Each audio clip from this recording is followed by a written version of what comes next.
Welcome to the James Skrmetta Show. Surprise! I'm not dead. Took a little hiatus, sort of, kinda. We are revamping this whole idea, this whole podcast thing, and we're not going to talk about that for too long. We're going to have a normal show, all the good stuff, but I do want to touch on it a bit. It would be pretty outrageous if I did not, so we will talk about it for a second. First, the most important thing is I have not been absent. I've been absent from this particular podcast per se, but I have made videos on the channel. It's been about almost a year exactly since the last podcast. And I just want to make it very, very, very clear that I haven't stopped making content during that time. I actually have a really big problem with people who start making content, whether it's on a blog or a YouTube channel or a podcast or whatever it may be, and do it for a month or whatever, then quit. And, not a fan of that. And so I want it to be incredibly obvious that I have not done that. Actually, since July 2017, I have created about 900 hours of live content on a different medium. And, when different mediums pop up and you want to see if that's the next big thing, you try that medium, whatever. We were just shifting our place a little bit. But yeah, so 900 hours, and that's a lot. That's about 36 days of content, and since July 2017. So pretty extensive stuff. And later on, we'll go into a big thing about it. That's fine. But I just wanted to pop in here, start this podcast up. We are using the same studio. We are using the same kind of backdrop for this one. But hopefully, we are going to get kind of a new podcast setup, and a setup that I've been talking about for a long time, where we can bring in other people and have a little bit more of a podcasty feel, I suppose.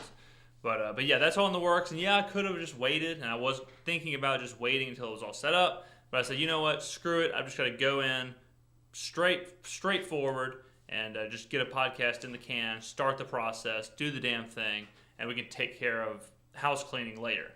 So that is it. Other house cleaning, iTunes. The show on iTunes was hosted by a website, and my website, jamesskrmetta.com. The website no longer exists because it kind of fell out of favor. So back in when it was started, that was kind of a big thing, for people to have websites. You could host all kind of stuff on there, and that was just kind of how it was. Now it's changed. It's not like that anymore, really. People use Twitter, Instagram as their websites. Clips of shows, links, information, contact is usually on Twitter and Instagram. And so the websites have kind of gone to the wayside. A lot of people just quit doing them. It obviously costs money to do, so we stopped doing that. So I'm going to have to figure out a way to have the podcast hosted somewhere and on iTunes, whatever. We'll probably still use Audio Mac or something. We'll figure that out too. This is all just kind of coming together. So that's the deal, yeah. So we're going to talk about all that way later. Don't want that to get into this podcast. This is a normal episode. We're going to talk about the Super Bowl. We're going to talk about 21 Savage, Demi Lovato, that whole drama. We're going to talk about Ted Bundy's, the movie with Zac Efron, and we'll talk about a certain orange drink that may be a little unhappy. So thank you for joining me. If you're new to the podcast, one thing I do want to say real quick, last house cleaning thing. This channel will host all full episodes of this podcast. This channel pretty much stayed the same, full episodes of the podcast, hopefully bringing back Your Week with James Skrmetta or something similar, and we'll keep doing like one-off videos like we have in the past. We're going to have a separate channel for just clips of the podcast. I've done that before on this channel, and where I've put a 10-minute little clip from a podcast onto here, and those do really well as far as like viewership. A lot of my most viewed videos, most engaged videos, are ones that are of one topic. And that's because it's way easier SEO-wise to do that, right? It's way easier to just have a title, just have all the tags right, and you get way more exposure. But if I did that of every topic on every podcast, it'd be like a podcast upload and then like 6 clips uploads. then everything would get lost in the shuffle. So I don't want to do that at all. So we're going to have a separate channel just housing clips from this podcast. I have a few other projects in the works, which is another reason we haven't been doing the podcast. But that will all be explained in the future as well. So that's it. Sorry for the hiatus, but again, I have not stopped making content, and that's what's important. We're still here, still believe in our motto, which is we do what no one else can do. We are the best at what we do, and we are the best in the world at this. So let's get straight into the podcast. Let's do the damn thing. Super Bowl Sunday. So the Super Bowl was this Sunday. I did watch every single second. The actual game itself, I am not surprised at all of how it turned out. I gotta fix this chair, man. Why is this chair so creaky? But I'm not surprised at all at how it turned out. I before the game, talking with friends or whoever would listen, hi mom, that I thought the Patriots were just going to kind of control the game, kind of dominate the game, just kind of play, keep away, run the ball, same old stuff. I figured the score would be something like 21-17, 24-20, something like that. Just kind of a slog, kind of a sloggy game where it's a bunch of New England possession, Rams not doing much, and that's about it. And you could see that kind of stuff late in the season. The Patriots were already like the second highest team in time of possession at the end of the year, and then in the playoffs they added like 5 minutes of possession per game because they were just running the ball. They were just totally controlling the ball and totally controlling what was going on. And the Rams were looking to be worse and worse and worse as weeks went on. Yeah, they beat New Orleans.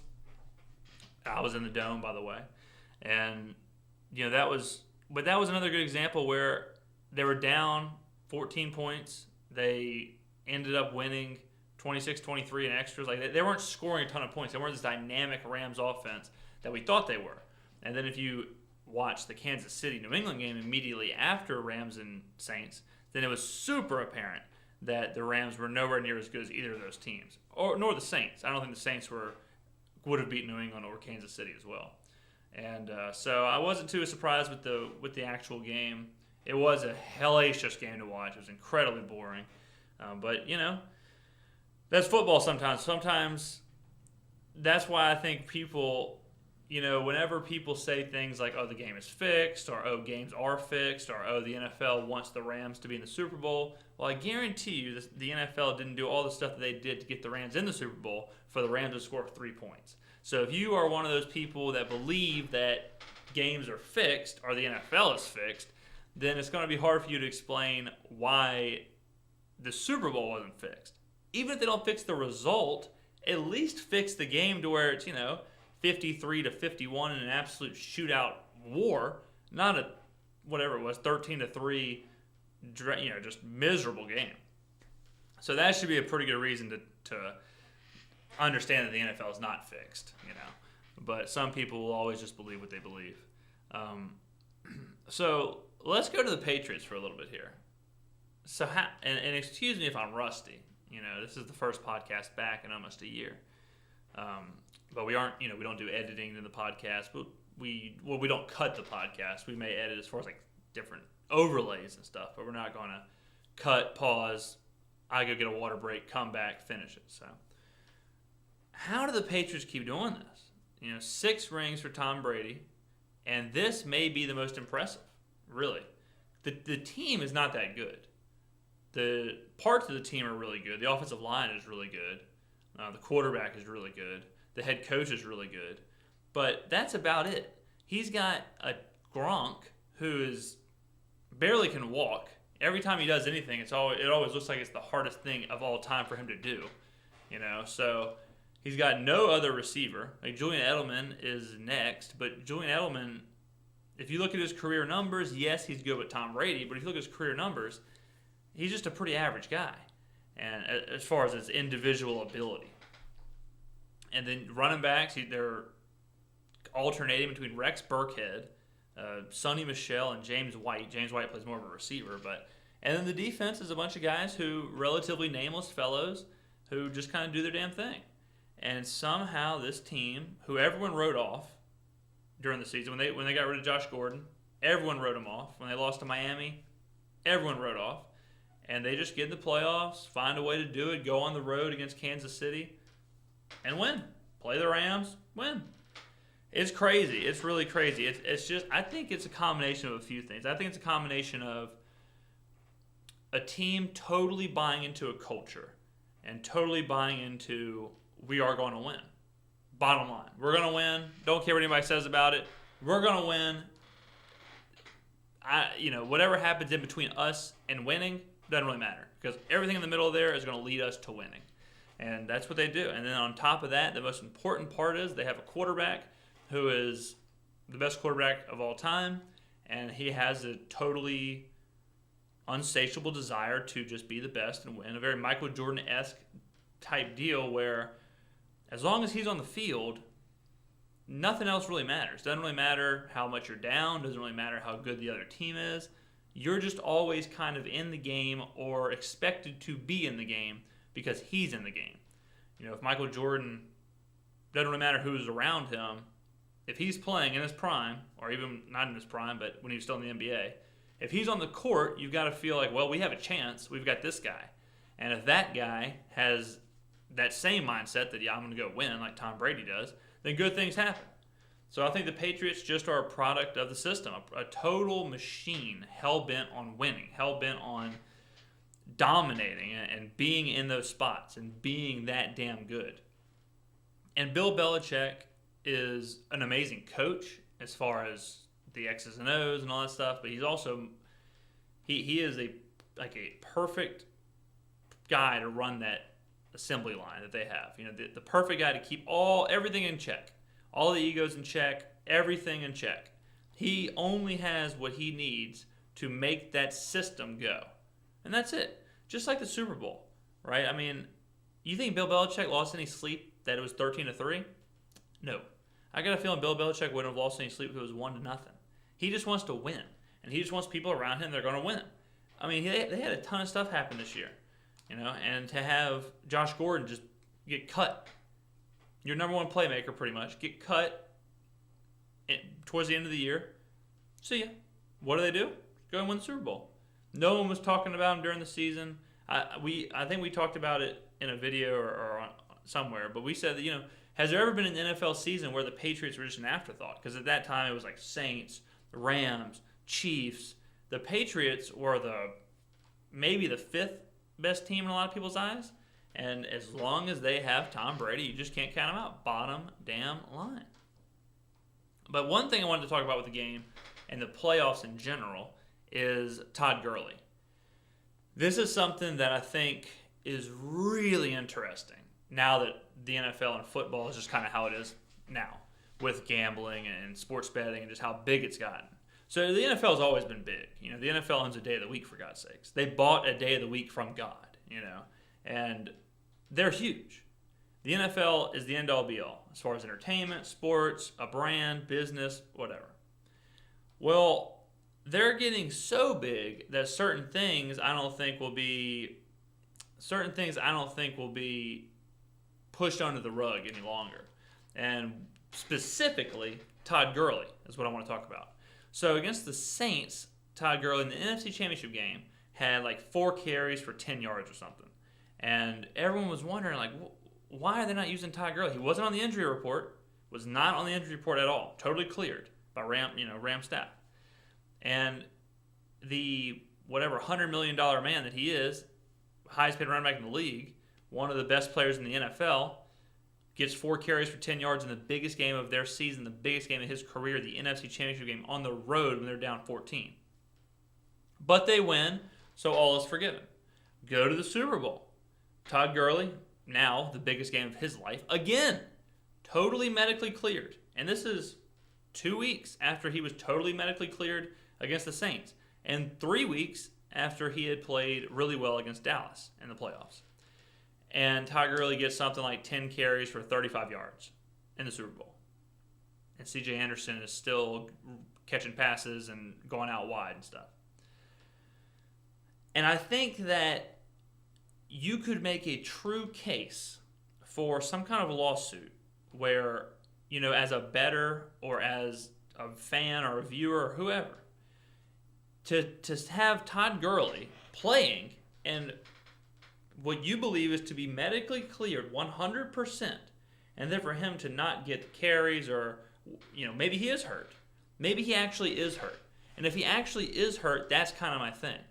Because the NFL and these teams have to be truthful on the medical report. They can't bluff. They can't say, "Nah, man, Gurley's 100%," so that the other team, game plans for Gurley. They can't do that because this is the NFL's attempt at stopping insider trading. It's their attempt at stopping all that. And for example, if Todd Gurley is hurt and you're saying yes, he is 100% good, well, that's serious information for someone betting on the game. And now that sports betting is becoming legal in so many states, it just became legal in the state that I'm in.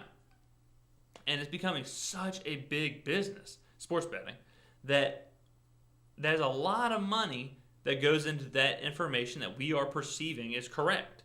And if we're perceiving information to be truthful and correct, and these NFL teams are lying about information, that's the same damn thing as Twitter, the company, or Tesla, or Facebook, or whoever, to come out and say, or let's say McDonald's. McDonald's comes out and says, our beef is made from 100% filet mignon. People would be freaking out. And then if they realize, wait a minute, this isn't filet mignon, this isn't even beef. What is this? There would be heads rolling. Imagine if Twitter said, in the fourth quarter of 2018, we received a $4.7 trillion net boost. So we took in an extra $4.7 trillion. So y'all might want to invest. People would be sitting there going, hold on a second.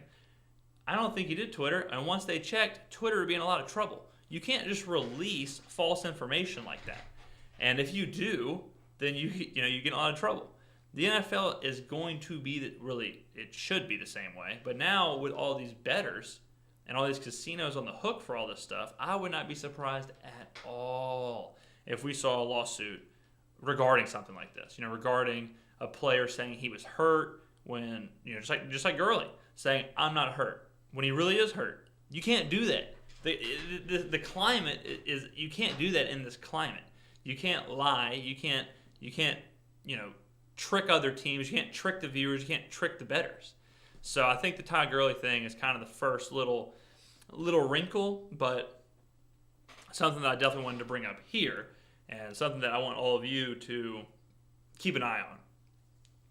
LeBron James kind of did it in the finals. He said he played with a broken hand.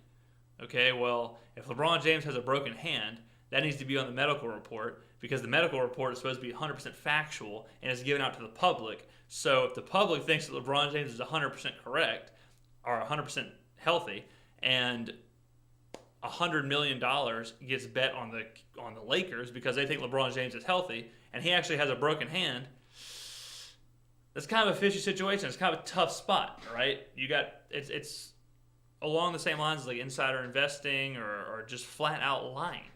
And so I think that we need to keep an eye on that. I would not be surprised at all if we saw a lawsuit, not for the Todd Gurley thing specifically, but in the future with stuff like that.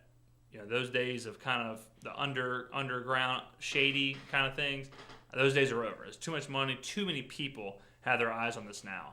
So I would be highly, highly surprised if that continued. But enough about the Super Bowl. Next year was only 270 something days away from kickoff. So in the next coming weeks, we'll talk more about what next year is going to look like in the NFL, power rankings, future predictions, whatever. But that's why I want to talk about the game. The halftime show, didn't watch it. Did not watch the halftime show. Not going to lie to anybody here. Not going to lie, did not watch it. But I see that a lot of people weren't very impressed. And man, that's a tough gig. That's a really tough gig to the Super Bowl halftime show. It is a poison chalice, to say the least. I mean, I think it's because, for Adam Levine and Maroon 5, they're used to playing in front of 10,000 people, 15,000 people, something like that, in these big stadiums or big arenas. And Madison Square Garden's 20,000, maybe not even. And for all of a sudden to be playing in front of 70,000 people live in the stadium, and then playing in front of however many people watch the Super Bowl, tens and tens of millions, it's different. Maroon 5 is not Bruno Mars. Maroon 5 is not Michael Jackson. Maroon 5 is not going to be dancing around and putting on this insane show. They're not Metallica.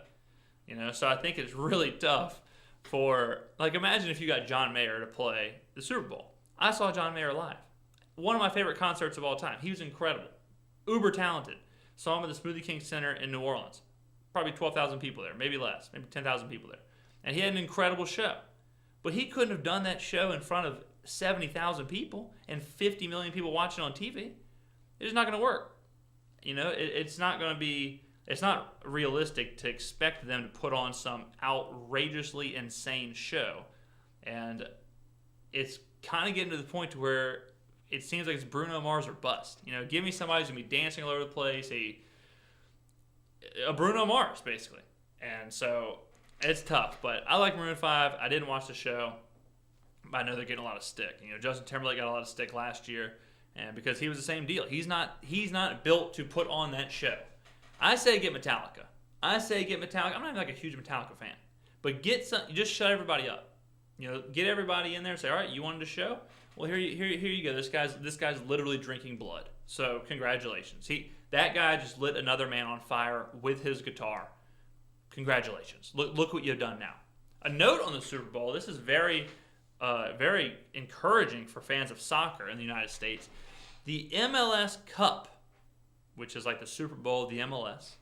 And everyone knows who watches this show that I'm a huge advocate for the MLS. Huge supporter. I've been an enormous supporter of the MLS for the past 4 years, I believe. I started watching. And they had the MLS Cup in the exact same arena, the Mercedes-Benz Superdome Atlanta style, just a few months ago. And the Super Bowl was held in the same place. Which game do you believe more people went to?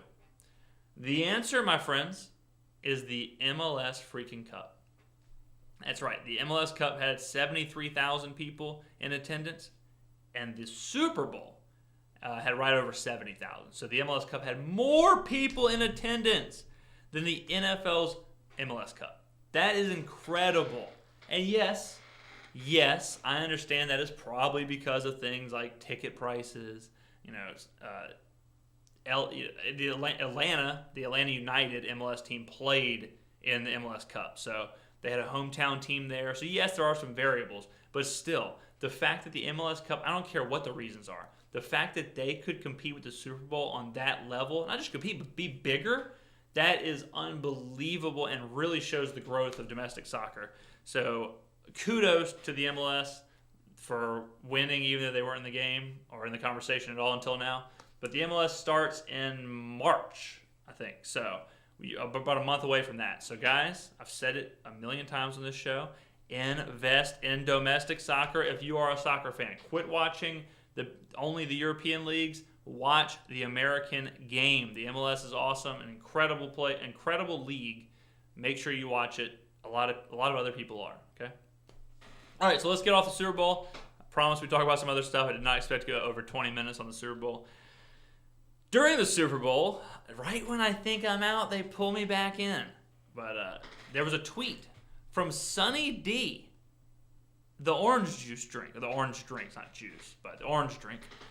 And the Sunny D tweet simply read, "I can't do this anymore." Hey, Sunny D, all right, bro? More like Sunny depressed, if you know what I'm saying. Bye. And so a lot of other companies were jumping in there and giving them some love and hoping that they were all okay in Sunny D land. And people are trying to figure out if this is a PR stunt, if this is just some drunken intern managing the social media account got their accounts mixed up. You know how it is. We've all been there. Got one of their accounts mixed up, sent the wrong tweet. C'est la vie. It has, right now, as of potting, it has over 320,000 retweets. So like they say, there is no such thing as bad publicity, even when an orange drink is thinking about offing themselves. I think it's funny, though, because When you think about the timing of the tweet and stuff, it was during the Super Bowl. It was during the halftime show, I think. And it could have been about literally anything, It could have been about the halftime show not being very good. I can't do this anymore. I can't watch Maroon 5 anymore. Could have been about the Super Bowl. The game was total cheeks. Could have been about that. Could have been just like, I can't watch this game anymore. I can't do this anymore. It sucks. It's 13-0. Someone score. But everyone immediately jumps to like, oh, is Sunny D thinking about killing themselves? Is the orange drink thinking about offing themselves? And it's just a crazy... If you would have told me that Sunny D's Twitter would have been the most retweeted Twitter on Super Bowl night, I would have taken that bet for sure. But Sunny D, look, you are in my prayers, okay? I liked Sunny D when I was younger until I realized what it truly was. Same with Yoo-Hoo. Yoo-Hoo broke my heart as well. I thought Yoo-Hoo was just chocolate milk.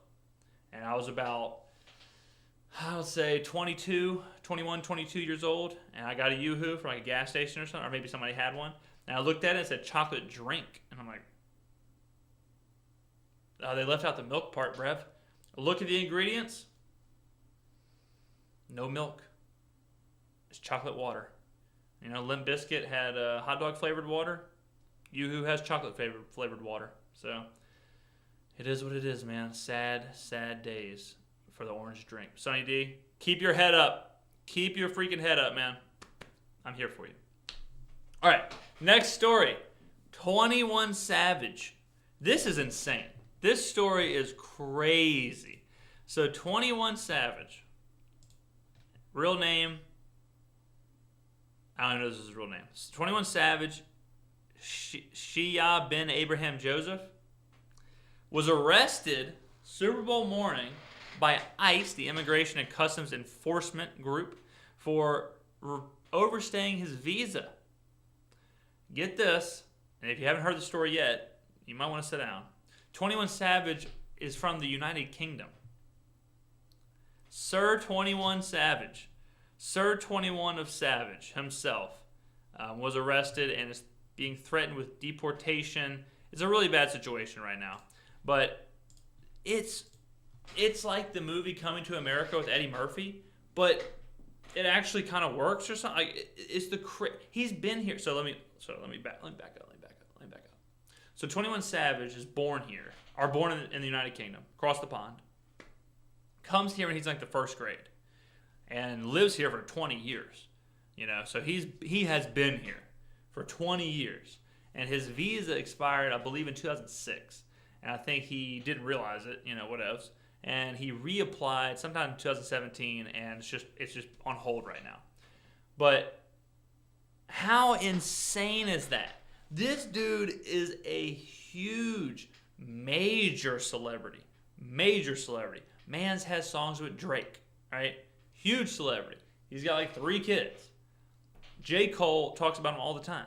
And if J. Cole talks about you, you're awesome.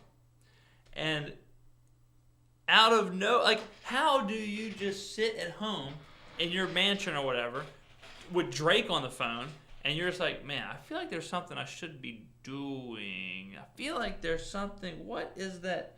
Man, I knew I had something on my to-do list that I haven't done. I can't remember. I'll just make another song. There's so many, and it's such a weird situation because immigration is such a big topic nowadays. But it's so crazy to me, on one hand, that this is even possible. He's been arrested. He's been in the public eye. How is it just now that somebody's like, wait a minute, I know we're talking about building a wall. I know we're dealing with some serious immigration concerns. Wait a damn second, son. You know that song Sneakin'? I think one of those guys is from London. It's crazy that this just now happened.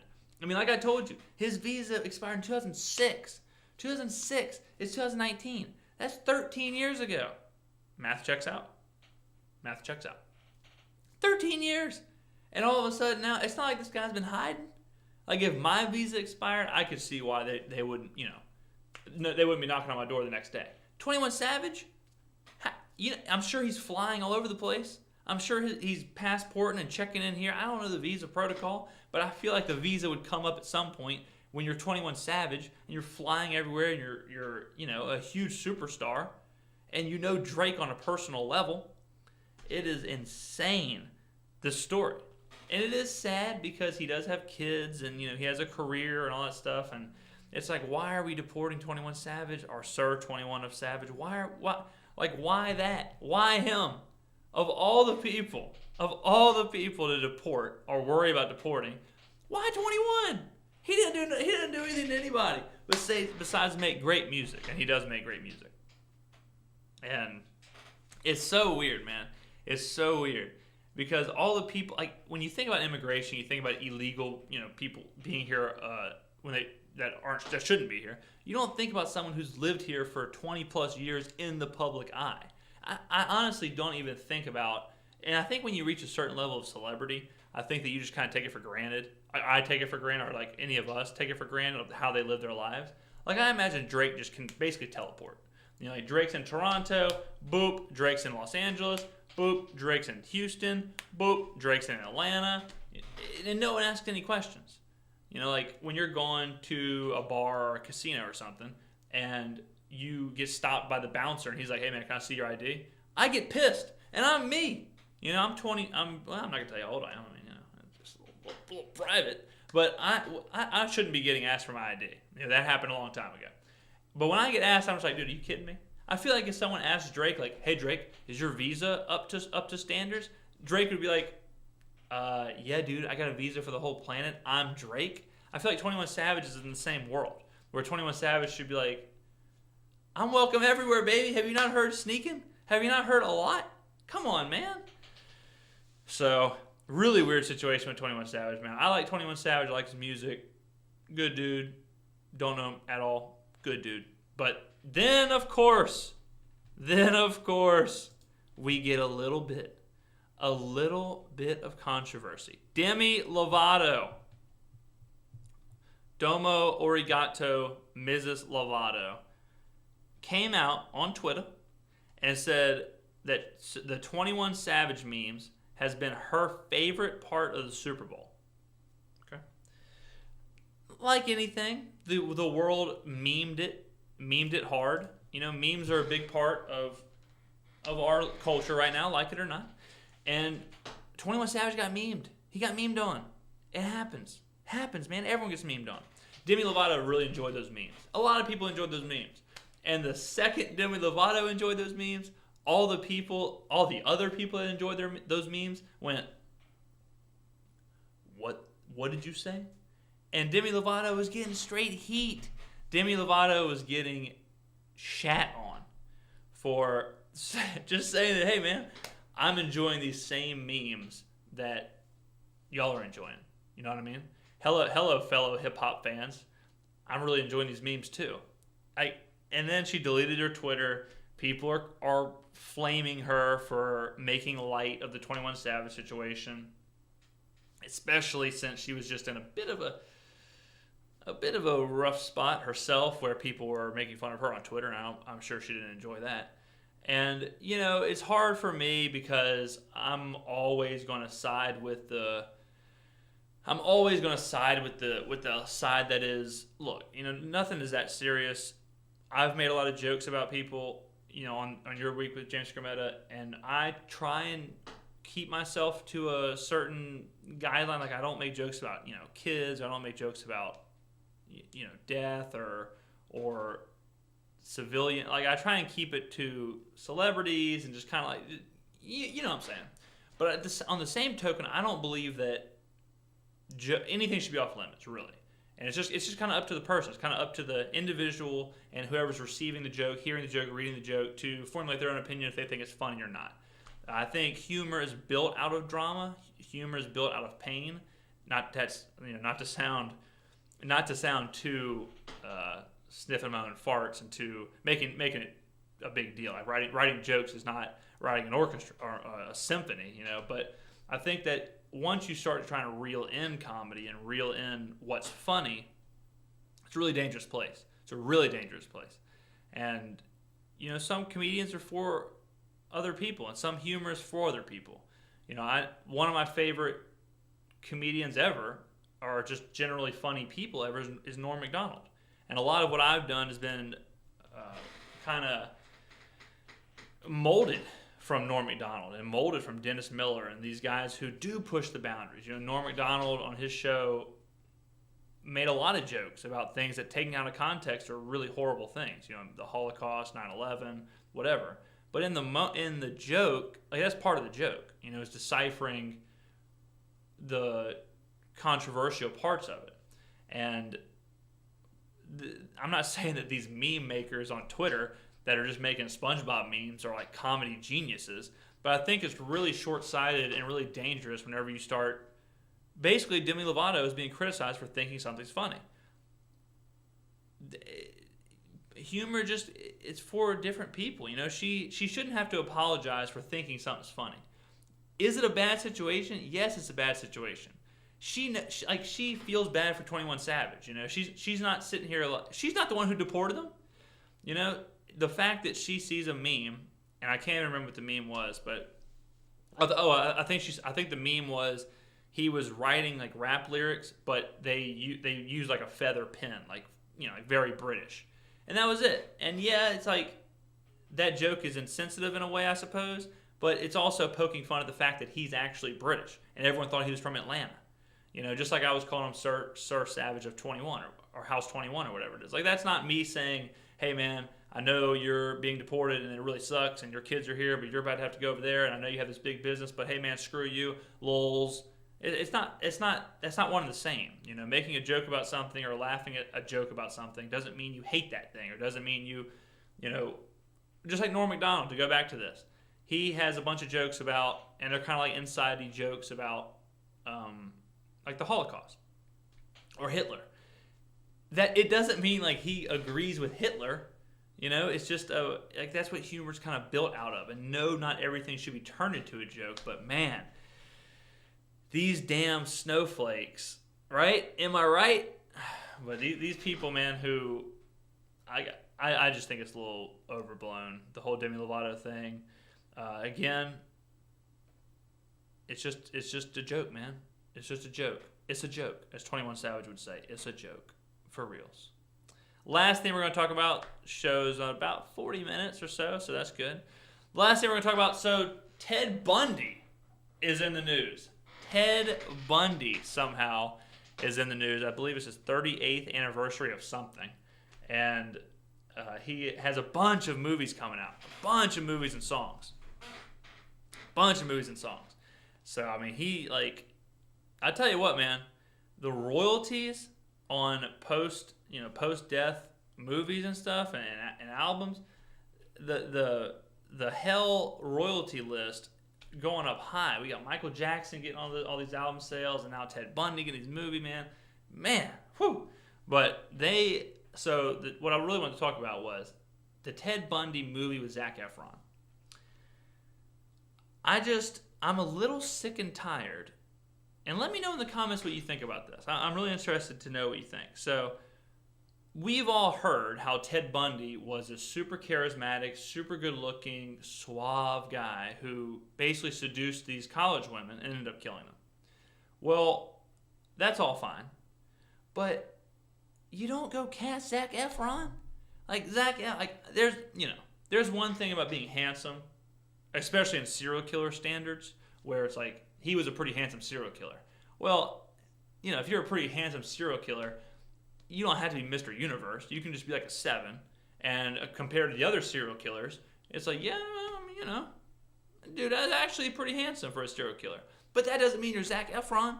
If I died, or even if I didn't die, I don't know why I had to die to make this movie, but if someone made a movie about me and they cast Zac Efron, I would hope someone, if not me, would step up and say, hey man, look, can we cast somebody else? Anyone else?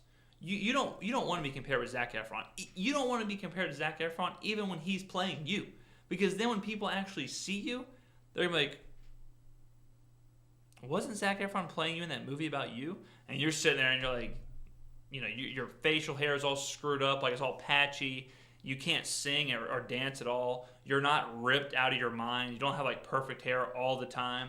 And you're sitting there in your sweatpants, like walking out of the Chinese buffet with like a to-go cup of egg drop soup, and you're like, well, yeah, I didn't do the casting. I don't know why they didn't just get Will Smith or somebody. And you're always going to be compared to Zac Efron. So I think this Ted Bundy thing is getting a little overblown. That Ted Bundy was this attractive, this hot. I don't think so. I've seen pictures of Ted Bundy, okay? He ain't Zac Efron. I want to hear Ted Bundy sing something from High School Musical before he starts getting played by Zac Efron.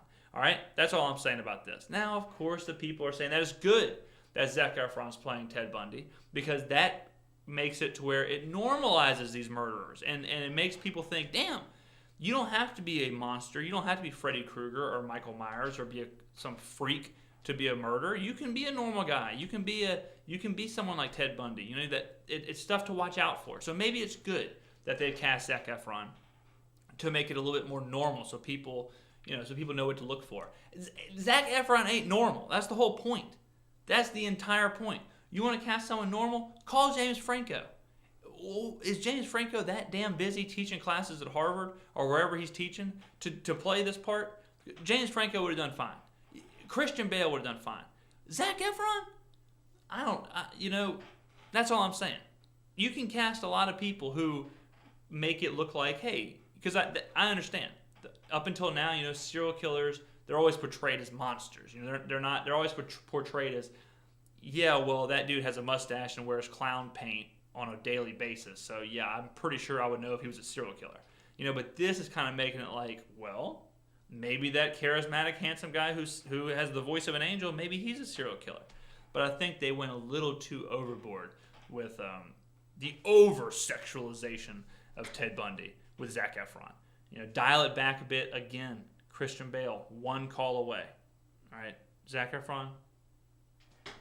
You just can't cast Zac Efron to play anybody except Zac Efron. Maybe John Travolta, young John Travolta. I could see it, but not Ted Bundy. Not Ted Bundy. This was fun. Feels damn good to be back in the saddle. Man, did we hit our stride. Could you feel the energy? Could you feel the electricity? I know I could. I know that when I hit that stride, whoo, it's like I never left. But guys, we are going to really hit this thing. And, again, I don't want to get into the whole explanations or all that stuff. We will do that in a future video once we have everything set. Once we have the new kind of podcast set up, once we have maybe some guests or whatever, all will be revealed. But I don't want to reveal everything for then just 11 months to go by. So I'm more focused on pumping out content at a super high level. And then once we have everything stable and we're producing a lot, then we can come back and say, those 11 months, let's talk about those 11 months. Let's talk about exactly what we were doing.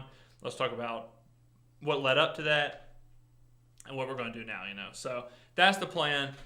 It is 2019. We are a month and 6 days into this damn thing. And we're going to try and make this really something. So thank you all guys for sticking with me. If you have stuck with me, this channel means a lot more to me than I think people know, or these podcasts and these videos. They mean a lot more. I'll put it like that for now. But thank you guys. Go check out the channel with the clips. I will leave the link in the description. So subscribe to that if you want to get the clips from these podcasts. Tell your friends, tell everybody that, yes, media has been dead. Yes, it has been pretty hard to watch some of these people or listen to them on the radio or watch them on TV. But good luck. Congratulations. I'm back.